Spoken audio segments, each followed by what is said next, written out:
মা দুর্গা তার সন্তানদের নিয়ে ফিরে গেলেন কৈলাসে। সময় হলো মা লক্ষ্মীর মর্তে আসার। এবার যে লক্ষ্মী পুজোর আয়োজনটা করতে হবে, আর লক্ষ্মী পুজোর সবথেকে আগে যেটা প্রয়োজন নারকেল নাড়ু। হ্যাঁ, নারকেল নাড়ু তো মা লক্ষ্মীর সবথেকে পছন্দের ভোগ। তাই আজ চলুন লক্ষ্মী পুজোর জন্য খুব তাড়াতাড়ি করে কীভাবে ধবধবে সুন্দর নারকেল নাড়ু বানানো যায় আজকে দেখে নিই।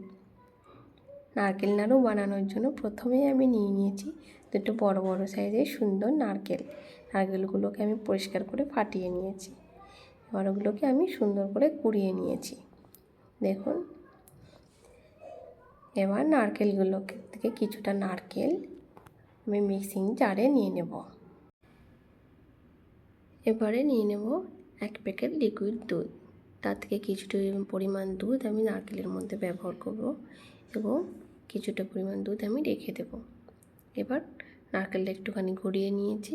এবার সম্পূর্ণটা নারকেলটা একটুখানি দুধ দিয়ে আমি গড়িয়ে নিয়েছি। খুব বেশি নয়, হালকা একটু গড়িয়ে নিলেই হবে। এবারে 3টে এলাচ একটুখানি গরম করে নেব। এবার এটাকে নামিয়ে রেখে যে বাকি দুধটা বেঁচেছিল, নারকেল বাটায় যে ব্যবহার করেছিলাম আর একটুখানি দুধ বেঁচেছিল, সেটা একটু গরম করে নিয়ে এবার তার মধ্যে দিয়ে দেবো আমি 2.5 কাপ চিনি। নারকেলগুলো একটু মিডিয়াম সাইজের হলে আপনার আর 2 কাপ চিনিতেই হবে, কিন্তু যেহেতু আমার নারকেলগুলো একটু বড় তাই আমি 2.5 কাপ চিনি ব্যবহার করেছি। চিনিটা একটুখানি মেল্ট হয়ে আসলে তার মধ্যে এবারে আমি দিয়ে দেবো নারকেল বাটাটা। নারকেলটা দিয়ে খুব ভালো করে মিশিয়ে নিতে হবে। এই সময় চুলার আঁচটা একটু হাইতে রাখতে হবে এবং অনবরত নাড়তে থাকতে হবে। দেখুন, এভাবে সম্পূর্ণ সাইড থেকে নাড়তে থাকতে হবে। এবার চিনিটা মেল্ট হয়ে গেছে, নারকেল থেকে যে রসটা বেরিয়েছে একটু লিকুইড ফর্মে এসে যাবে।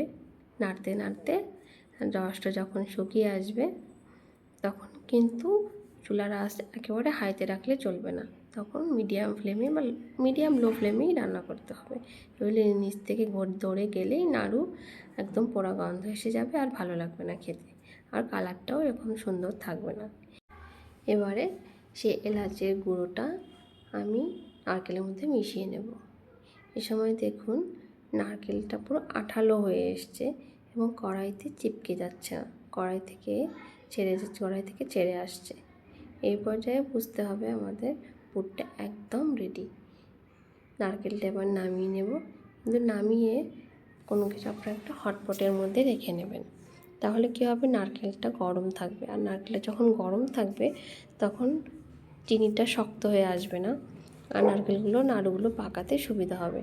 নইলে আপনাদের যদি একটুখানি এরকম শক্ত হয়ে আসে তাহলে কিন্তু নাড়ুগুলো সুন্দর পাক আসবে না, সুন্দর করে গোল হবে না। দেখুন, আমি কিছুটা পরিমাণ করে নারকেল একটু হাতে নিয়ে একটু হাতের সাথে চেপে নিয়ে তারপরে 2 হাত তালু দিয়ে আমি এভাবে গোল করে নাড়ুগুলো পাকিয়ে নিয়েছি। আমি আর একটা করে দেখাচ্ছি। দেখুন, এই নাড়ুটা পাকানোর সময় হাতটা সম্পূর্ণ টান রাখতে হবে, হাতটা শক্ত করে রাখতে হবে। হাতটা টান করে রাখলে নাড়ুর পাকটা এরকম সুন্দর হবে। দেখুন কি সুন্দর দেখতে হয়েছে নাড়ুগুলো। দেখুন, এমন সুন্দর নারকেল নাড়ু ভোগে দিলে দেখতেও যেমন সুন্দর লাগে আর মা লক্ষ্মীও অবশ্যই তুষ্ট হবে।